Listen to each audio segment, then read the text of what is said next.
Welcome to Leader Lifestyle Hub. As we have set the target of completing 200 book summaries in the entire year, here we comes on book number 104, and the name of the book that we have today is The Midnight Library, written by Matt Haig. Let us see the targeted audience. Before going for targeted audience, let us see who is this Matt Haig. Matt Haig is an entrepreneur, English author, journalist. He has written both fiction and non-fiction books for children and adults, and often in the speculative fiction genre. He is famous for number of best-selling authors of Reasons to Stay Alive, Notes on a Nervous Planet, and 6 highly acclaimed novels for adults: How to Stop Time, The Humans and the Radleys. So his latest novel is The Midnight Library. So we are reading the latest novel summary. So, and let us continue the journey. Let us see the targeted audience of this book. The 14-year teenager who gets bullied in school and feels isolated and alone. Like those who are getting bullying in the schools, or those who feeling isolated in the schools or colleges, for them this book will be a helpful guide. The 35-year-old stay-at-home wife who feels she should have accomplished more in her life, like those who sacrifice their life for family and who sacrifice their career, for them also this will be a very good book. And anyone who spends a lot of time thinking about past regrets, like who has the traumas and challenges, for them also this book will be helpful guide. Let us see the synopsis. The Midnight Library tells the story of Nora. It is a depressed woman character, like we have different cartoon characters. Here comes the story of Nora, a depressed woman in her 30s, who on the day she decides to die, finds herself in a library full of lives she could have lived, where she discovers there is a lot more to life, even her current one, than she had ever imagined. Let us listen from the author itself, the Matt Haig. The only way to learn is to live. The only way to learn is to live.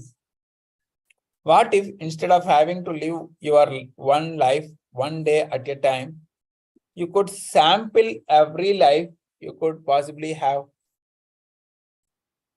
Let me ask you a question again. Instead of having to live your one life, one day at a time, you could sample every life you could possibly have. Would you be happier? Would you find the one, the life in which everything fits? Matt Haig's million-copy bestseller, The Midnight Library, asks these types of big questions.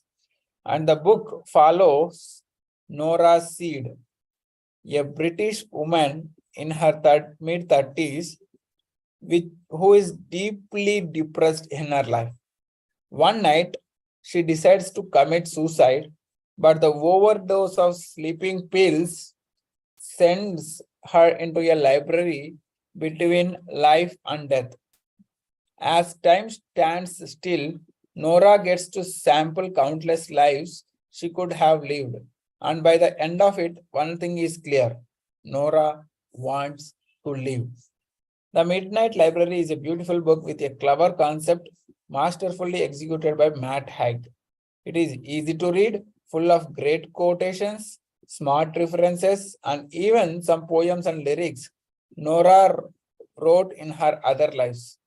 The book draws from many genres and will make you think deeply, not just about the lives you could lead, but also about the one you do.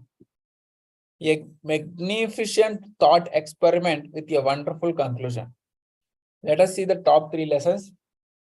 Here are the 3 lessons from this fantastic life affirming novel. You could live a million lives and still not be satisfied. You could live a million lives and still not satisfied. Your best life may still not be the right one for you to go through. And the third powerful lesson is life won't always give you an explanation. So just go on living. Disclaimer here, I don't have any experience with severe depression and I'm not a professional in that. So if you are someone is struggling, please consider this great global list of helpers. That said, let's get into our lessons. Welcome to the Midnight Library. Lesson number 1. Even if you could have lived a million lives, chances are you had still not be satisfied because that is human nature. In an episode of The Sandman, Robert Hobb Gatling strikes a deal with the dream and death. In exchange for sharing his experience once a century, he won't die. Let me repeat this. In the dream and death, in exchange of sharing his experience once a century, he won't die. Some centuries, Hobb lives like a pauper. In other centuries, he lives like a king. No matter whether he is super rich or no matter how just lost his wife and child. However, Hobb asks for 100 more years at each and every meeting. 600 years later, his conclusion is clear. I could do this forever. Whereas Hobb is driven by curiosity and a lust for life. Here, Nora finds something wrong with every life she tries. In the married pub owner life, with her ex Dan, he cheats on her and drinks too much. Had she moved to Australia, her best friend would have died. If swimmer Nora had become an Olympic gold medalist, she had still be depressed, and if her cat hadn't died last night early, it would have died 3 hours later. With each and every disappointment, Nora returns to the library, and so, albeit for the different reasons, she and Hobb learn the same lesson. You could live a million lives and yet you would still not be satisfied because striving for progress is just human nature. Let me repeat this powerful statement. Striving for the progress is just human nature. Striving for progress is just human nature. While this drives civilization as individuals, and we are also happiest when we feel we are evolving. And to evolve, we need to make a change. That's why even if we lived 1,000 years, there had always be things we still feel we need to do. Don't strive for a perpetual state of perfection. It doesn't exist. Learn to be okay with never being completely satisfied and make the most of this stride rather than regretting it. I want to repeat this again. Learn to be okay with never being completely satisfied and make the most of this stride rather than regret it. So learn these things to strive for progress and learn to be okay with completely whatever the situation happens. Let us see the lesson number 2. What you believe to be your best life may still not be the right one for you to live.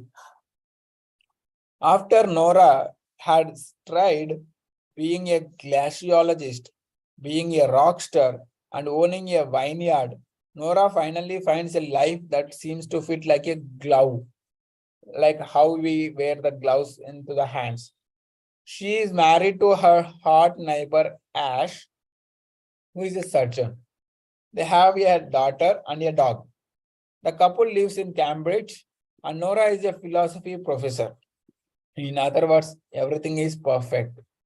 For weeks, Nora stays in this life, thinking this might be the one she is dreaming for.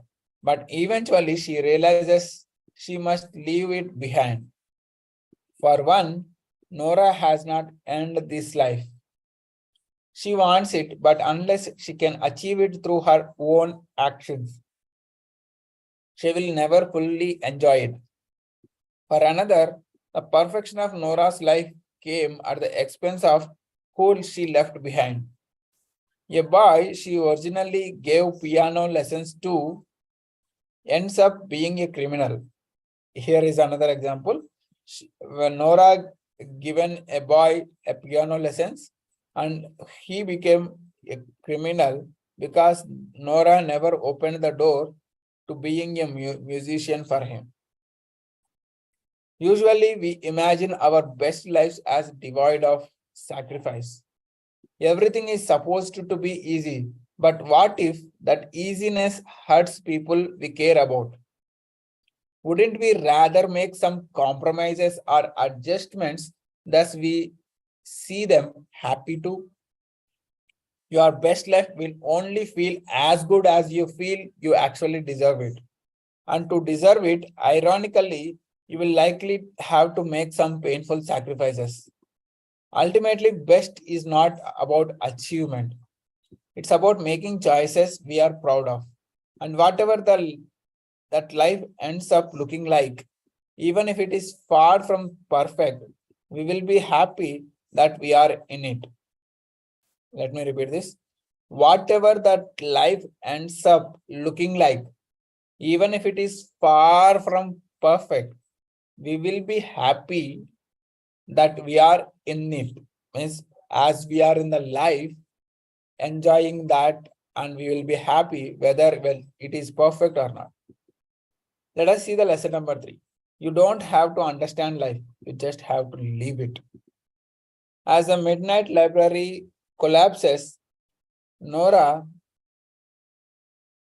realizes a life full of problems can still be good, and even a good life might be full of problems. This is a powerful quote. A life full of problems can still be good, and even a good life might be full of problems. She manages to throw up her sleeping pills and get help. Means she used to swallow the sleeping pills and used to sleep and get rid of death. The next day, she reconciles with her estranged brother and passes on her lesson. You don't have to understand life, Nora tells him. You just have to live it. On her social media, she writes, we only need to be one person. You only need to be feel one existence. We don't have to do everything in order to be everything because we are already infinite.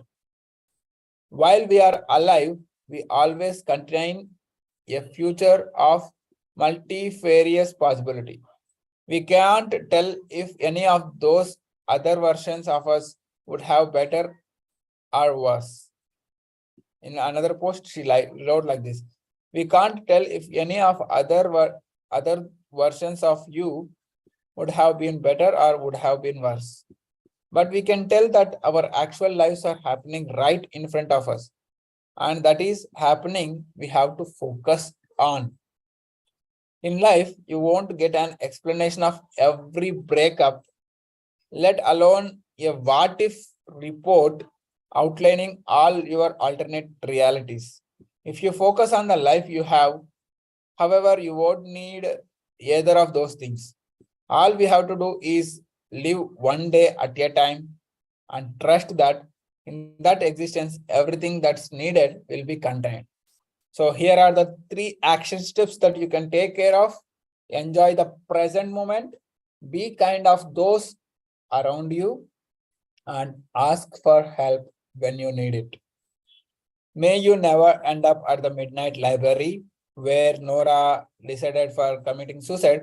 I wish you also don't commit like that type of things. If you find that type of situation, come into the Midnight Library and just get boosted up yourself for living your life, irrespective of whatever the situation you are in. Thank you so much. See you in another book summary.